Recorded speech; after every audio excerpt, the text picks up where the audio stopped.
Deus, em Mateus capítulo 8, do versículo de número 5 até o versículo de número 13. Mateus capítulo 8, do versículo de número 5 até o versículo de número 13.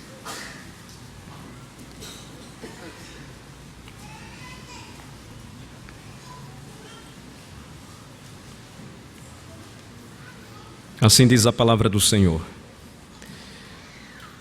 Tendo Jesus entrado em Cafarnaum, apresentou-se-lhe um centurião, implorando: Senhor, o meu criado jaz em casa, de cama, paralítico, sofrendo horrivelmente.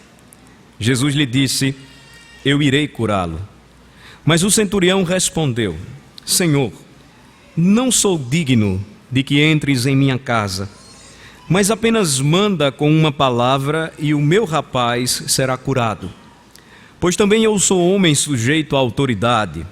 Tenho soldados às minhas ordens e digo a este: vai, e ele vai. E a outro: vem, e ele vem. E ao meu servo: faze isto, e ele o faz. Ouvindo isto, admirou-se Jesus e disse aos que o seguiam: Em verdade vos afirmo que nem mesmo em Israel achei fé como esta.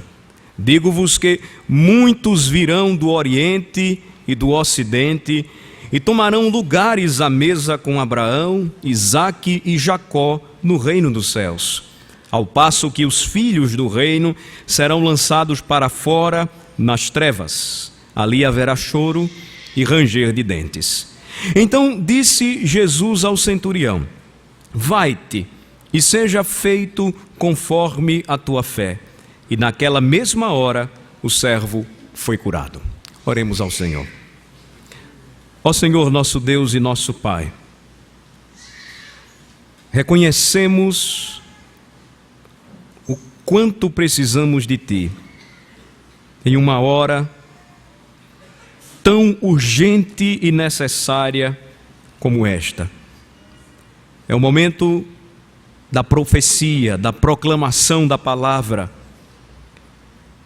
E bem sabemos, ó Senhor,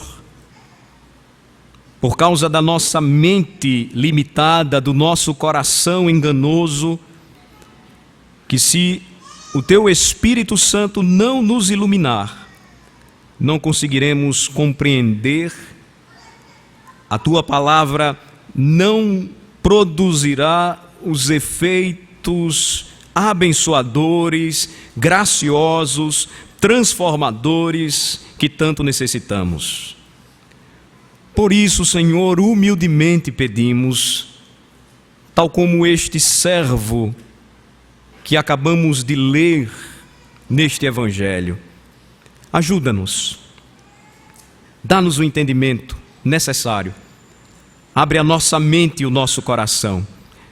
Fala, Senhor, ao Teu povo. Oramos em nome de Jesus. Amém.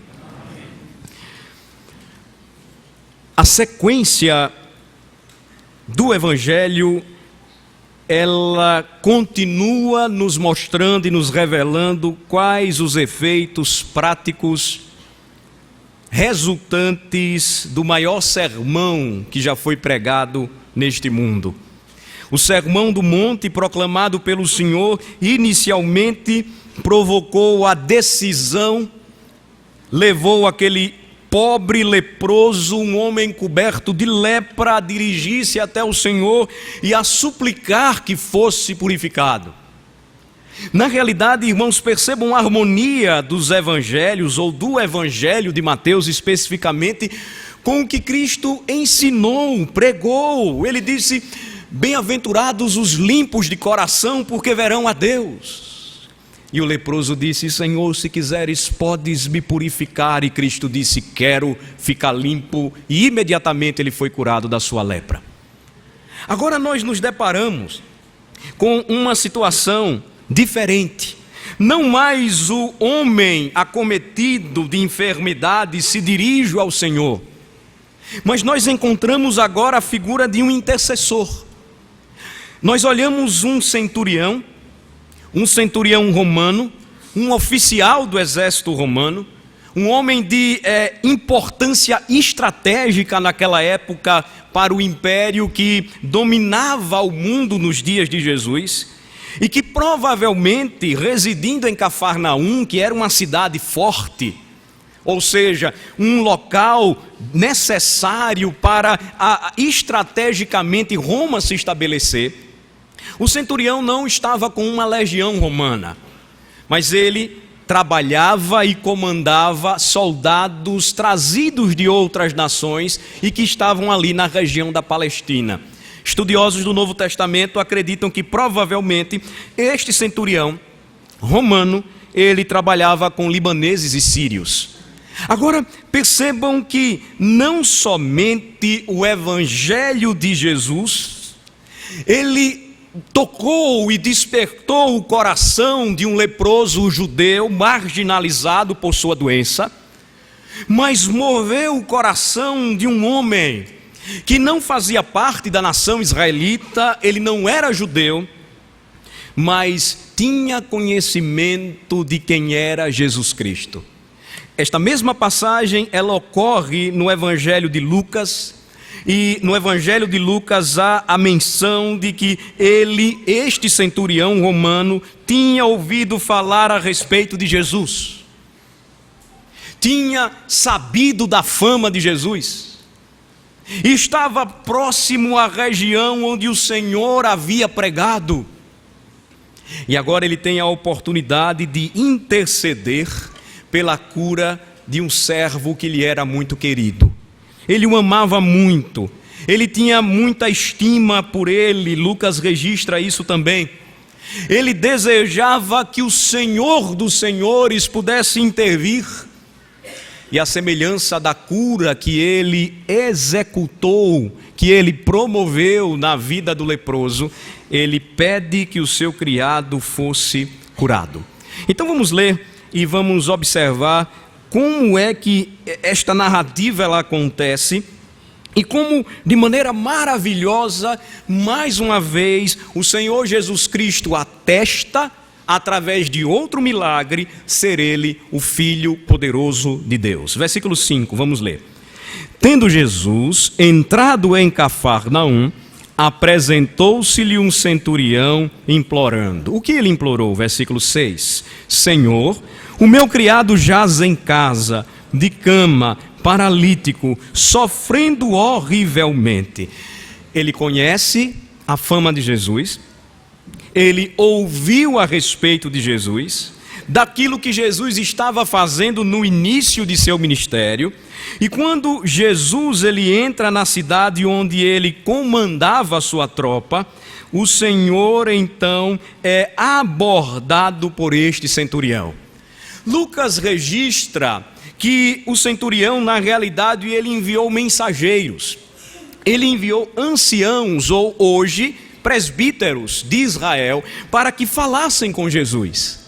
E não há nenhum problema, e alguns acreditam que aí está uma incoerência entre os evangelhos. Lembrem-se, os evangelhos se completam, e muitas vezes nós mandamos pessoas nos representar, mandamos pessoas com procurações nos representar, e quando elas ali estão, é como se nós mesmos em pessoa estivéssemos. Então não há nenhuma desarmonia. Mateus vai direto ao assunto e diz que ele se aproxima de Jesus. Lucas registra que primeiramente os anciãos vão até Jesus, e quando ele se aproxima da casa do centurião, ele sai e fala com Jesus. Mas olhem mais uma vez o foco na primeira pessoa. A pessoa mais importante aqui é a pessoa de Jesus. E ele, o centurião, se dirige ao Senhor, se apresenta a ele inicialmente através de mensageiros, depois ele em pessoa, e a sua atitude deve ser aqui destacada. Ele se apresenta diante do Senhor implorando. Ele assume uma postura de humildade. Mais uma vez nós recorremos às bem-aventuranças do Senhor. A primeira delas, bem-aventurados os humildes de espírito, porque dos tais é o reino dos céus. Ele implora ao Senhor, ele se dirige a Cristo como, de fato, o Messias prometido de Israel, e ele diz: Senhor, o meu criado jaz em casa, de cama, paralítico, sofrendo horrivelmente. Lucas completa e diz que este homem jovem provavelmente estava à beira da morte. Não há como precisar que tipo de paralisia era essa, ou o que havia levado este homem ao estado de paralisia. Provavelmente uma paralisia gradativa, progressiva, que estava fazendo com que ele mesmo já estivesse com dificuldades para respirar. Não sabemos o caso ou o motivo, mas sabemos que aquele homem na cama não conseguia andar. Aquele criado muito querido daquele oficial romano estava em casa sofrendo horrores. E ele não tem mais a quem recorrer. Ele não tem mais a quem buscar. Na realidade, ele resolve procurar a pessoa certa. E ele se dirige ao Senhor Jesus Cristo e diz: Senhor, o meu criado jaz em casa, de cama, paralítico, ele está à beira da morte. Ele não termina de falar, ele não conclui a sua petição. Jesus, o Senhor, é abordado por ele e de certo ele já sabia o assunto, ele já sabia o que aqueles homens queriam com ele. Ele já sabia qual a necessidade daquele centurião romano. E a resposta direta de Jesus no versículo 7, ela é esta que nós vamos ler. O que Jesus responde para aquele homem? Vamos ler. Jesus lhe disse: eu irei curá-lo. Para nós, brasileiros, que usamos a nossa língua portuguesa tão rica, tão poética, tão difícil para os de fora, pode passar desapercebidamente a ênfase que é dada na língua grega quando Jesus usa a expressão eu irei curá-lo. Para nós, parece-nos apenas a decisão do Senhor de dizer: eu vou tornar este homem novamente capaz de andar. Mas a ênfase dada na língua grega chama a atenção para algo que Jesus queria mostrar para aquele homem, para que ele reconhecesse de fato quem ele era. Eu mesmo, eu sou, eu, o Senhor, irei curar este homem paralítico. A resolução de curá-lo mostra, irmãos, para nós que Jesus não veio para fazer distinção de raça, nacionalidade, cor, língua. Ele poderia ter dito: eu não vou lá. Vocês oprimem o meu povo, eu não vou fazer nada por ele. Vocês estão dominando a minha nação e a minha nação paga pesados impostos para Roma. Eu não quero saber dele. Resolva o problema com ele. Procure os seus sacerdotes, os seus curandeiros. Eu não vou lá. Jesus, entretanto, não toma esta postura, mas ele assume mais uma vez a mesma ternura e compaixão demonstrada para um judeu. Ele diz: eu vou curar este homem. O eu enfático diz: olha, eu não vou orar por ele. É diferente. Eu não tenho poder para curar pessoas. E na minha fraqueza e ineficácia, quando me deparo com alguém enfermo, preciso reconhecer: não tenho poder para curar ninguém. Eu vou e oro. E digo: Senhor, que tenhas misericórdia, e se for do teu querer, que o teu servo se restabeleça. Mas com Cristo é diferente, meus irmãos e irmãs. A sua ênfase é: eu vou fazer isto e vai acontecer de fato o que eu estou dizendo. Eu não vou fazer uma oração e ungí-lo com óleo. Eu vou curá-lo. Eu vou curá-lo. Mas aí, meus irmãos, percebam a postura daquele que humildemente implora. Ele recebe a resposta que tanto desejaria ouvir do Senhor. E aqui nós encontramos, quando lemos junto o Evangelho de Mateus com o Evangelho de Lucas, aquele momento em que ele mesmo se apresenta, não permitindo que o Senhor entrasse em sua casa. Vamos ler o Evangelho de Mateus aí, versículo 8, para acompanharmos esse enredo envolvente e empolgante. Versículo 8: Mas o centurião respondeu: Senhor, não sou digno de que entres em minha casa, mas apenas manda com uma palavra e o meu rapaz será curado. Ele responde, e a sua resposta é tão cheia de humildade, é tão preenchida de reverência e de um santo reconhecimento de que ele estava diante do Filho de Deus, que ele sabia que apenas uma palavra de Jesus poderia cumprir o que ele prometeu. E ele vai usar um exemplo muito prático para dizer o porquê disto. Vejam comigo o versículo 9, apenas ouçam. Ele diz: Pois também eu sou homem sujeito à autoridade. Tenho soldados às minhas ordens, e digo a este: vai, e ele vai. E a outro: vem, e ele vem. E ao meu servo: faze isto, e ele o faz. O que ele está dizendo é: eu sei, Senhor, de onde vens. Eu reconheço, ó Senhor, a tua divindade, messianidade, tu és o Cristo. Sei que pregas e ensinas e curas por meio da autoridade ou investido da autoridade do Pai, que lhe disse: tu és o meu filho, ou este é o meu filho em quem me comprazo. Ele tinha plena consciência de que Jesus, representando o Pai, veio ao mundo debaixo da autoridade do Pai, e tendo a plena consciência de que ele não era digno de receber o seu Senhor em sua própria casa, porque ele era o rei. Ele diz: mãe, manda apenas uma palavra e o meu rapaz será curado. Irmãos, que importantes lições nós podemos extrair daqui, e daqui a pouco nós vamos começar a trabalhá-las. A atitude de um homem que encontra-se com Jesus totalmente diferente da irreverência dos nossos dias,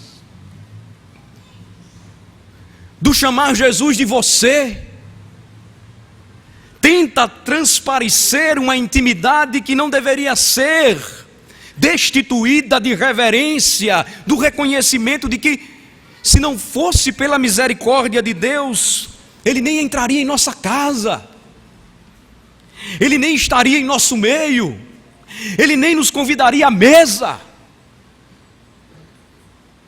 Ele diz: eu não sou digno, Senhor, de que entres em minha casa, mas eu confio no poder da tua palavra. Apenas manda, e eu sei que o rapaz será curado, que esse jovem será curado. Jesus, então, ele se admira. A admiração de Jesus aqui, precisamos entender, não tem nada a ver com Jesus ter sido pego de surpresa, não. Revela que na sua humanidade, como ele teve fome, ele teve sede, ele se entristeceu e ele chorou, mesmo sabendo a possibilidade do que iria acontecer, ou tendo a certeza, melhor falando, do que aconteceria, não escondeu a admiração que é tão comum a nós, pobres mortais. O que ele disse quando ele ouviu a palavra de fé do centurião? Vamos ler o versículo 10, vamos ler juntos. Ouvindo isto, admirou-se Jesus e disse aos que o seguiam: em verdade vos afirmo que nem mesmo em Israel achei fé como esta. A admiração de Jesus foi porque aquele homem não teve o privilégio de crescer em um lar piedoso. a admiração de Jesus, é que ele descendeu de um povo que recebeu os oráculos divinos, profetas, mandamentos, a lei do Senhor, o conhecimento de que o Messias viria de Israel. Jesus se admira porque nem no meio do povo ele encontrou um homem com tamanha fé e confiança em sua palavra poderosa. A palavra que ainda hoje, para aquele que crê, transforma o coração. A palavra que revoluciona. A palavra que muda radicalmente. A palavra que pode trazer à vida os que estão mortos em seus delitos e pecados. Jesus, ele diz solenemente, e esta expressão sempre nos chama a atenção para uma afirmação solene de Jesus. É como se ele dissesse: olhem para mim, o que eu vou dizer para vocês é algo muito sério. Eu não encontrei, nem mesmo em Israel, tamanha fé. Percebam onde o centurião depositou a sua fé. Ele não depositou a sua fé nas possibilidades. Ele não depositou a sua fé em algo material. Ele depositou a sua fé naquele que por sua palavra tinha poder para salvar e para curar. Jesus conclui e ele mostra que aquele homem na realidade estava envolvido em um plano, em um cumprimento profético com a chegada de Jesus. Aquele homem usado por Deus e tocado pelo Senhor, aquele homem que amava o povo judeu. Lucas registra que quando os anciãos vão até Jesus, eles dizem assim: Senhor, dá um jeito aí, ajuda este centurião, atende a sua petição. Sabe por quê, Senhor? Ele é tão legal, ele ajudou a nós na construção da sinagoga.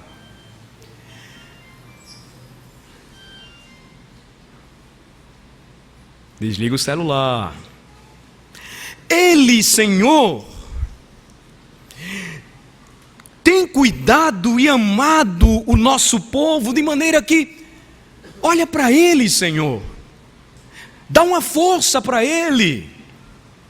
E em nenhum momento nós percebemos aquele homem dizendo assim: Senhor, cura o meu servo, ele está muito doente. E veja só, Senhor, olha, eu tenho contribuído com a causa. Senhor, eu sou tão legal, eu amo o teu povo, olha, eu não faço parte, mas eu ajudei a construir o templo. E tem muita gente que ainda hoje pensa assim, acreditando que barganhando com Deus é possível conseguir dele algo de bom. Mas a atitude certa daquele homem é de que ele nunca fez o que fez pelo objetivo de ser reconhecido por Deus, mas diante do Senhor, ele demonstrou fé no Messias e depositou a sua confiança no Messias e não naquilo que ele poderia ter feito. E aí nós nos deparamos com o versículo de número 11, e a partir dele, ou melhor falando, dos versículos 11 e 12, nos aproximamos do final da narrativa.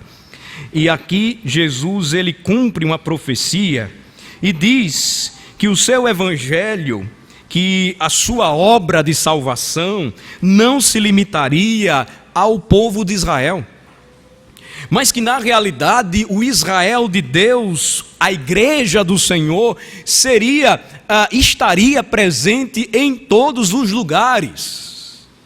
Vamos ler o versículo de número 11.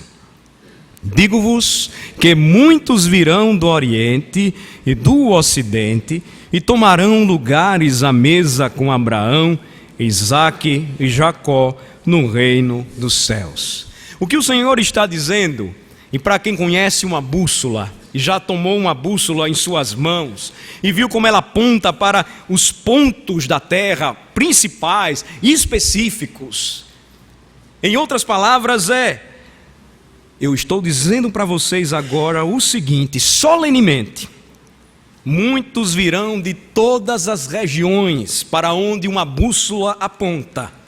A expressão do Oriente e do Ocidente implica nisto. E tomarão lugares à mesa com Abraão, Isaque e Jacó no reino dos céus. Por que a expressão Abraão, Isaque e Jacó foi citada por Jesus? Porque eles são as principais figuras da promessa, daquela promessa antiga de que através da linhagem de Abraão, Deus abençoaria todas as nações da terra. O Messias de fato não viria apenas para o judeu, mas os da fé em Cristo é que seriam considerados os verdadeiros filhos de Abraão. Vejam comigo Isaías capítulo 25, marquem Mateus 8 e observemos em Isaías, ele é conhecido como um profeta messiânico por falar muito, ou ter falado muito sobre o Messias e os dias da vinda de Jesus e sua segunda vinda também. Em Isaías 25, do versículo de número 1, eu peço atenção aos irmãos para a leitura que irei fazer. Ó Senhor, Tu és o meu Deus. Aqui nós estamos diante de um cântico profético. Exaltar-te-ei a ti e louvarei o teu nome, porque tens feito maravilhas e tens executado os teus conselhos antigos, fiéis e verdadeiros. Porque da cidade fizeste um montão de pedras e da cidade forte uma ruína. A fortaleza dos estranhos já não é cidade e jamais será reedificada. Pelo que povos fortes te glorificarão e a cidade das nações opressoras te temerá. Porque foste a fortaleza do pobre e a fortaleza do necessitado na sua angústia. Refúgio contra a tempestade e sombra contra o calor. Porque dos tiranos o bufo é como a tempestade contra o muro, como o calor em lugar seco. Tu abaterás o ímpeto dos estranhos, como se abranda o calor pela sombra da espessa nuvem, assim o hino triunfal dos tiranos será aniquilado. Agora vamos ler juntos a partir do versículo 6. O cântico está falando da vitória do Senhor sobre os seus e os nossos inimigos. A partir do versículo 6, vamos ler. O Senhor dos exércitos dará neste monte a todos os povos um banquete de coisas gordurosas, uma festa com vinhos velhos, pratos gordurosos com tutanos e vinhos velhos bem clarificados. Destruirá neste monte a cobertura que envolve todos os povos e o véu que está posto sobre as nações. Tragará a morte para sempre, e assim enxugará o Senhor Deus as lágrimas de todos os rostos, e tirará de toda a terra o opróbrio do seu povo, porque o Senhor falou. Naquele dia se dirá: eis que este é o nosso Deus, em quem esperávamos, e Ele nos salvará. Este é o Senhor, a quem aguardávamos. Na sua salvação exultaremos e nos alegraremos. Amém. Cristo cumpre a promessa do Senhor.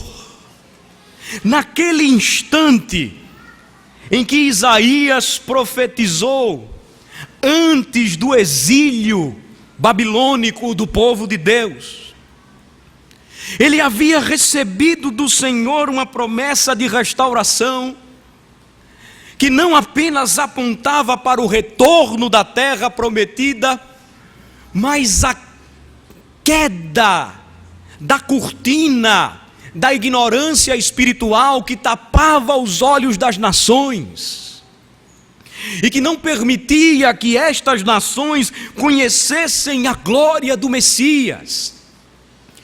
Ele viria como o braço forte do Senhor, cheio de força e poder. Ele viria como servo sofredor, aparentemente fraco para os homens, aparentemente derrotado para os seus inimigos, porém poderoso para salvar o seu povo, dando a sua vida no lugar deles, convidando-os para um grande banquete para a sua mesa, chamando-os para que fossem participantes do seu corpo e sangue.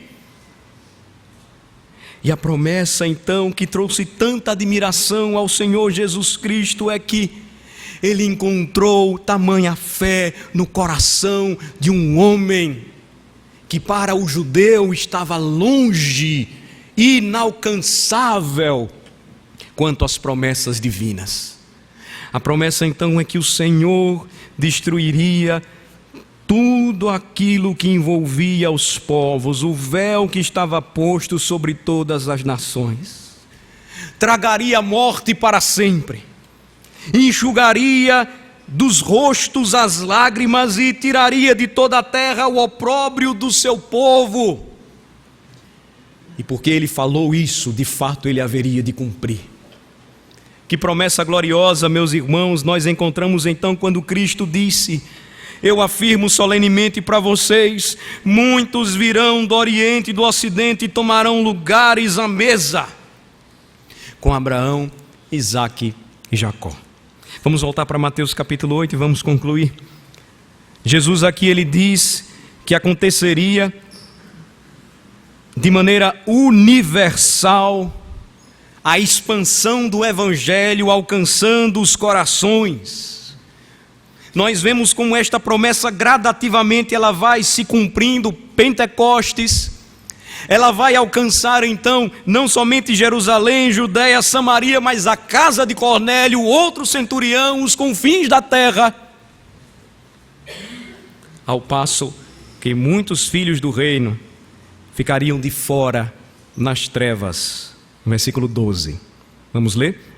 Ao passo que os filhos do reino serão lançados para fora nas trevas, ali haverá choro e ranger de dentes. Enquanto o Senhor afirma que muitos dos de fora seriam inseridos no reino, enxertados na videira verdadeira que é Cristo, muitos filhos do reino ficariam de fora, na escuridão, nas trevas, e ali haveria choro e ranger de dentes.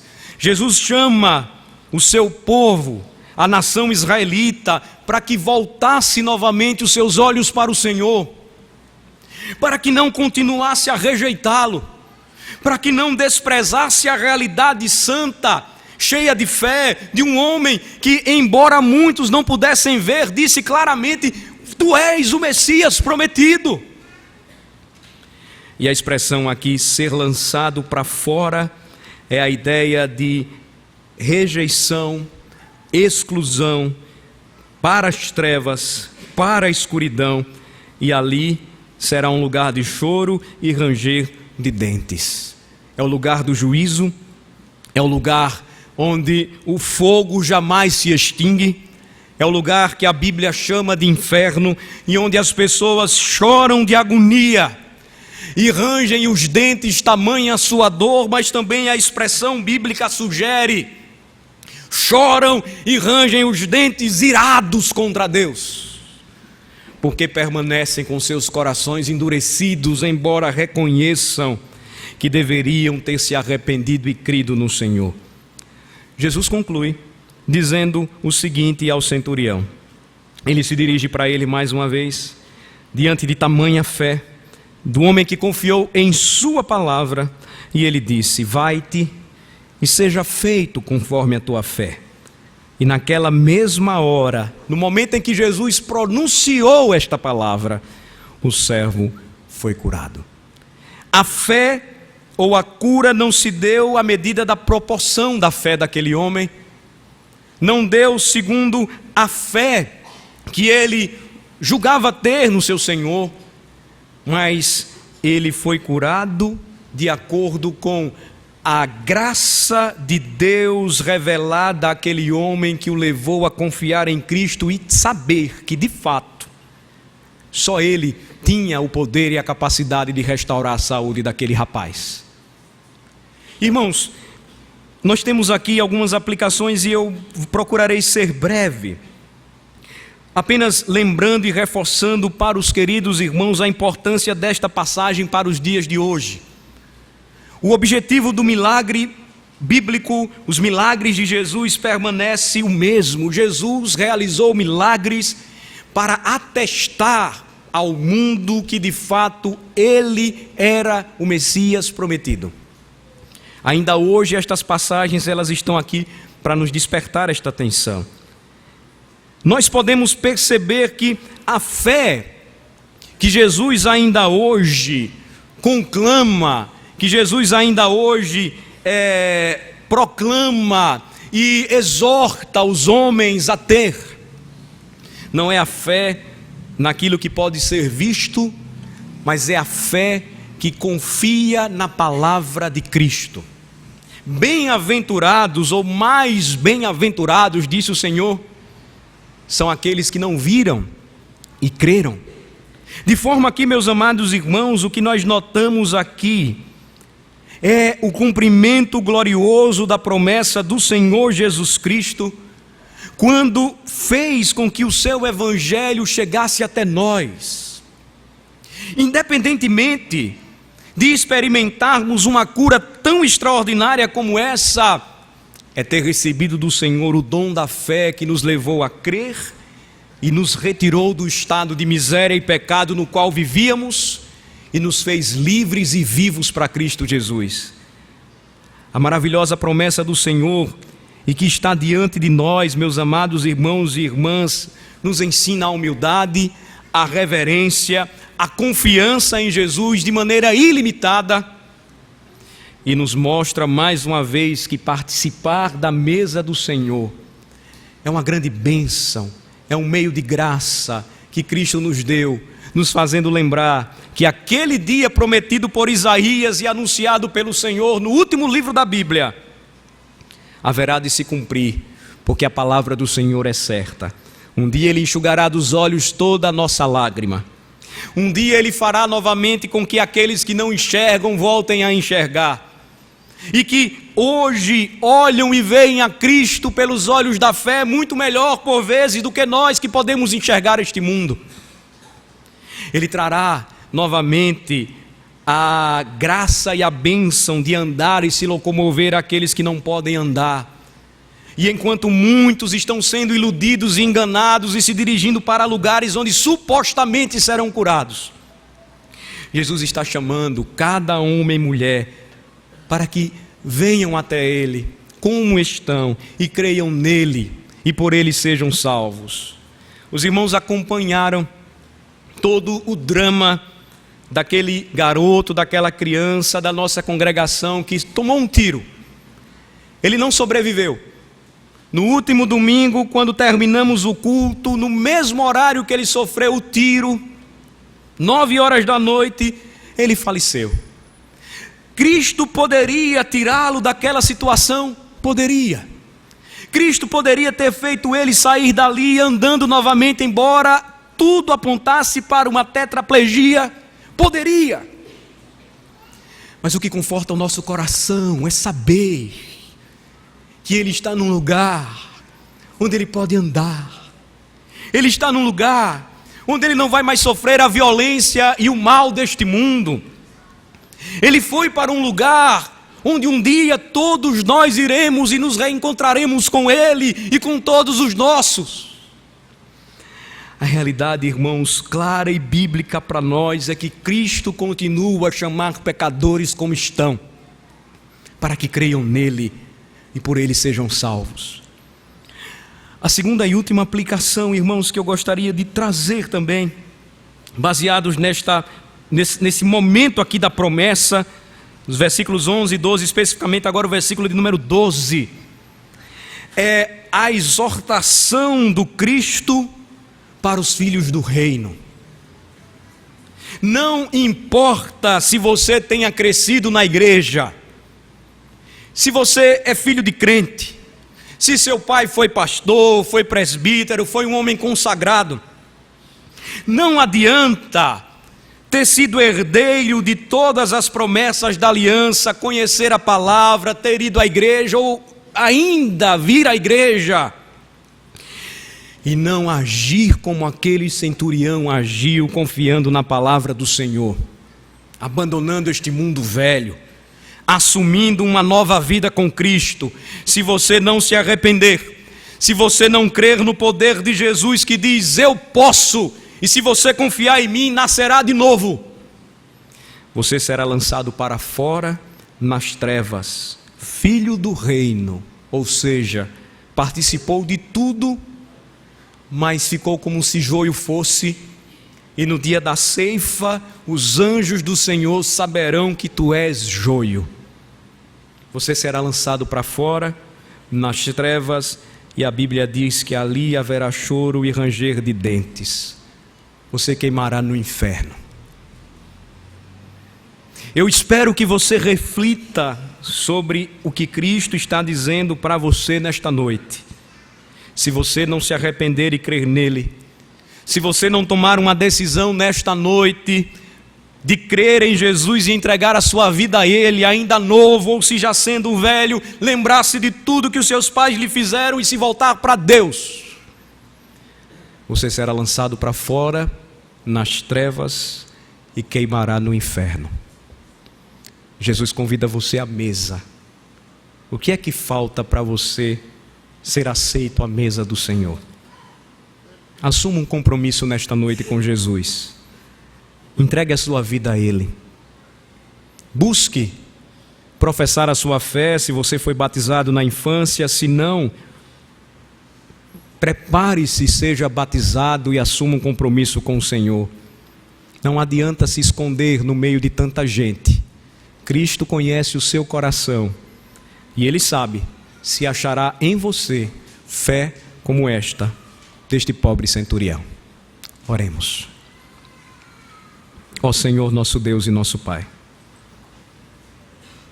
reconhecemos, ó Senhor, a necessidade que temos de Cristo, de como Jesus, de maneira maravilhosa, um dia, pelo poder da sua santa palavra, nos alcançou, nos transformou, nos deu uma nova vida, nos concedeu a fé que nos levou a nele confiar, a confiar nele ilimitadamente, a ele nos achegar em humildade e reverência, sempre reconhecendo a nossa indignidade e a sua grandeza, glória e poder. Nós te louvamos, ó Senhor, porque ninguém aqui pode afirmar que por mérito próprio tem direito à mesa do Senhor. Todos os que hoje participarão do corpo e do sangue de Cristo foram alcançados e salvos pela graça, alvos do amor do Senhor, viram a luz que brilhou em meio a um povo em trevas, foram alcançados pelo cumprimento da profecia de que o véu que cobria os olhos das nações caiu e em Cristo a possibilidade de salvação então foi ofertada a todos. E todo aquele que nele crê e que o receber, receberá de Cristo o poder de ser feito filho de Deus. Ó Senhor, tem compaixão daqueles que são filhos do reino, filhos de pais crentes, pessoas queridas nossas, mas que relutam por anos e não entregam seus corações ao Senhor. Jovens que cresceram vendo a piedade de seus pais, mas continuam afastados do Senhor. Que esta noite seja uma noite de decisão e que eles não relutem mais, mas que confiem naquele que tem poder para curar a alma, para sarar as feridas e a enfermidade que o pecado provoca em nosso coração e fazer então com que andemos em novidade de vida.